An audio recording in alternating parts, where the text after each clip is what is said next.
Bonjour, je suis Gaël Châtelain, bienvenue sur mon podcast Happy Work, le podcast qui va vous parler de bien-être au travail et surtout de la manière dont vous allez pouvoir l'améliorer chaque jour. Aujourd'hui, je vais vous donner les 5 raisons qui font que vous pourrez réaliser tous vos rêves. Alors je sais ce que vous dites en entendant le sujet de ce podcast. Encore un podcast plein de bons sentiments, naïf et limite un peu bébête. Et pourtant, si je le fais, c'est que j'entends trop souvent « Oh là là, Gaël, t'as trop de chance, tu écris, tu fais de la musique, tu publies des livres, tu fais des conférences, t'as une vie trop sympa, t'as trop de chance. » Je ne vais pas vous mentir, j'adore mon métier et ma vie. Mais je crois assez profondément à cette phrase du Dalai Lama qui dit qu'il n'existe pas de personnes nées sous une mauvaise étoile, il n'y a que des personnes qui ne savent pas lire le ciel. En gros, oui, je fais 4 ou 5 métiers de façon simultanée que j'adore. Tous, chacun, individuellement. Mais pour en arriver là, comment vous dire ? Le travail a été assez acharné. Ce n'est pas pour vous dire que pour kiffer son job, il faut forcément en passer par des phases à la limite du supportable, non, car tout dépend des objectifs que l'on se fixe. Et je vous l'affirme, en fonction de ce que vous êtes prêt et prête à mettre comme énergie, vous pouvez faire n'importe quoi. Alors oui, il m'est arrivé une fois après une conférence que quelqu'un vienne me voir et me dise « Monsieur Châtelain, c'est un peu n'importe quoi ce que vous racontez sur les rêves. » Et moi de lui dire « Ah bon ?» Et lui, eh bien oui, moi, j'ai 50 ans et je ne vois pas comment je pourrais réaliser mon rêve absolu depuis que je suis gamin. Et moi de lui dire, c'est quoi ce rêve ? Et lui me répond, devenir champion à Roland-Garros.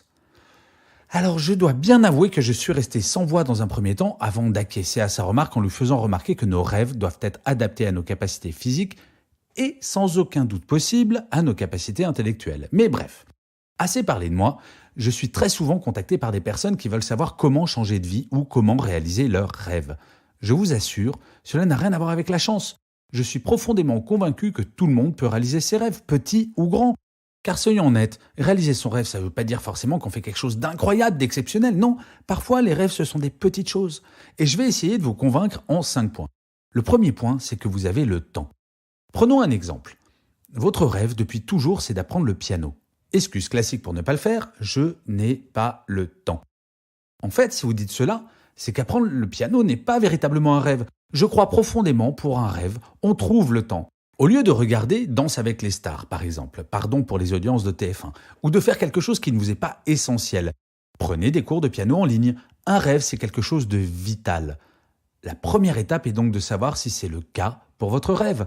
Il y a une grosse différence entre un rêve et un fantasme. Le rêve est vital et doit absolument être réalisé, pas le fantasme, pas forcément. Si apprendre le piano est votre rêve d'enfance et que votre seule excuse c'est « j'ai pas le temps », eh bien prenez-le. Et j'ai vu des gens découvrir qu'ils pouvaient trouver du temps pour apprendre une langue, retourner à l'université, apprendre un instrument et des trucs de dingue, créer une boîte, pourquoi pas. Classez vos envies et vos rêves. Si vous pensez que l'un va changer en bien votre vie, organisez votre vie autour de celui-ci au lieu de faire l'inverse. Pourquoi notre vie devrait-elle tourner autour de notre travail en permanence, travail qui ne nous passionne pas forcément, alors qu'il y a des choses qui peuvent nous rendre vraiment heureux ? Le deuxième point, vous avez de l'argent. Eh oui, vous ne le saviez pas, mais vous avez de l'argent. J'entends très souvent, pour les rêves professionnels en tout cas, que les contraintes économiques sont une limite. Et c'est vrai, cela étant dit, je ne sais pas si vous savez, mais la loi travail vous autorise à être des travailleurs indépendants en plus de votre CDI, tant que ce travail indépendant n'entre pas en concurrence avec votre travail principal. Ce petit détail peut vous permettre de tester la validité économique de votre rêve. Alors bien sûr, vous allez travailler beaucoup plus pendant un temps. Mais que ne ferait-on pas pour un rêve ? Vous savez quoi ? Bizarrement, quand on travaille pour atteindre son rêve, l'énergie n'est plus la même. Nous n'avons même pas le sentiment de travailler. Notre système français est absolument génial pour ça. Depuis des années, il a compris, le système français, qu'il fallait libérer les énergies créatives en supprimant une partie de la contrainte légale et économique. Vous avez un rêve, testez-le. Et qui sait, si votre entreprise est fan d'intrapreneuriat, elle vous aidera peut-être. Vous savez, par exemple, 3M, depuis des décennies, donne jusqu'à 15% du temps de travail à ses salariés pour réaliser quelque chose qui n'a rien à voir avec leur métier principal. De plus en plus d'entreprises le font. Renseignez-vous, peut-être que c'est le cas chez vous. Vous savez, j'adore cette citation de René Char.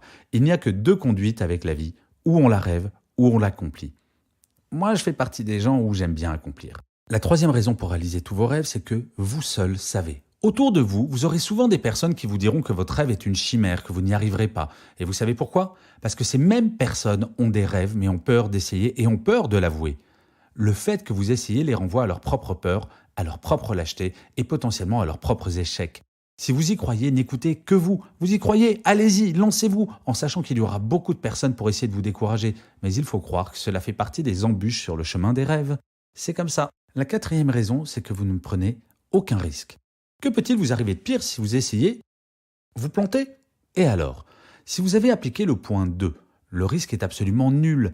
La seule chose un peu compliquée, parfois, c'est de s'être confronté à ses propres limites. Mais au moins, on est fixé, fini les frustrations. Pour apprendre à marcher, il faut savoir tomber. Je ne connais personne, absolument personne, qui ait réalisé son rêve sans s'être planté avant. Pour réaliser son rêve, il faut savoir mettre son ego de côté. Vous savez, dans ma vie professionnelle, j'ai fait faillite une fois, je me suis fait licencier 2 fois, et pourtant aujourd'hui, je peux dire que, je suis en train de réaliser mes rêves professionnels. Je ne dis pas que j'ai franchi la ligne d'arrivée, mais que franchement, à 48 ans, je n'ai jamais été aussi bien dans mes baskets qu'aujourd'hui. J'ai passé la barre des 20 métiers depuis que j'étais diplômé de mon école de commerce en 1992. Oui, j'ai toujours aimé cumuler les métiers. Mais franchement, est-ce que ce n'est pas en essayant que l'on sait si l'on aime? La 5e raison, et ça c'est quelque chose de très personnel, vous serez très fier de vous, quel que soit le résultat. Si vous avez un rêve, faites l'exercice suivant. Projetez-vous dans 10 ans sans avoir essayé. Vous vous sentez comment franchement? Des regrets? Non? Et si vous aviez réussi? Le problème quand on n'essaye pas, c'est que la probabilité que l'on réussisse est totalement nulle. Je ne sais pas si vous avez vu le film Bohemian Rhapsody, le biopic sur la vie de Freddie Mercury, le chanteur de Queen. Avant de devenir la star que l'on connaît, il était simple bagagiste dans un aéroport, mais il croyait en lui.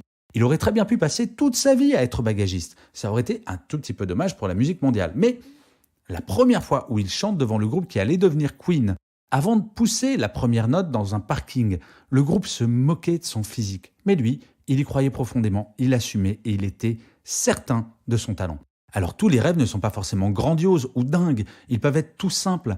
Mais quelle que soit sa taille, il faut savoir se sortir de sa zone de confort pour pouvoir se dire « ce que je fais là, en ce moment, c'est mon rêve et quel kiff d'essayer ». Et de savoir que vous venez de m'écouter, eh bien pour moi, c'est un rêve. Bon, si vous vous abonnez, commentez ou partagez cet épisode de Happy Work, ça le sera encore plus. Mais bon, ça c'est une autre histoire. En conclusion, je crois vraiment que dans la vie tout est possible. Je me suis planté plein de fois, j'ai réussi parfois. Mais une chose est certaine, si je n'avais rien essayé, j'en serais là où j'étais il y a 10 ans ou 20 ans. Cela n'aurait pas été catastrophique dans l'absolu, à ceci près qu'il y a 20 ans, j'avais plein de rêves et j'en ai encore une sacrée quantité à réaliser. C'est mon énergie vitale. La seule vraie question à se poser, votre vie telle qu'elle est aujourd'hui, vous conviendra-t-elle dans les années à venir? Si c'est le cas, c'est top et franchement, je suis un farouche opposant du « il faut changer pour le plaisir du changement ». Si vous aimez votre vie telle qu'elle est, c'est formidable et ne changez rien. Mais par contre, dites autour de vous que vous allez bien. Nous avons besoin d'énergie positive de nos jours, de gens qui disent « je kiffe ma vie ». Je vois trop de gens autour de moi qui ont très honnêtement tout pour être heureux et qui n'ont de cesse de se plaindre dans la vraie vie ou sur les réseaux sociaux. Vous savez, le pote qui va forcément se plaindre dès qu'il pleut et se plaindre le lendemain parce qu'il fait trop chaud. À un moment, il faut se poser et se dire « est-ce que j'ai envie de changer ma vie pour être heureux ?» Sinon, allez-y. Croyez en vous, même si vous ratez, vous serez nettement plus heureux. Alors, des rêves à réaliser maintenant? Eh bien, lancez-vous. Je vous remercie d'avoir écouté cet épisode de Happy Work. Je vous dis à la semaine prochaine et d'ici là, prenez soin de vous.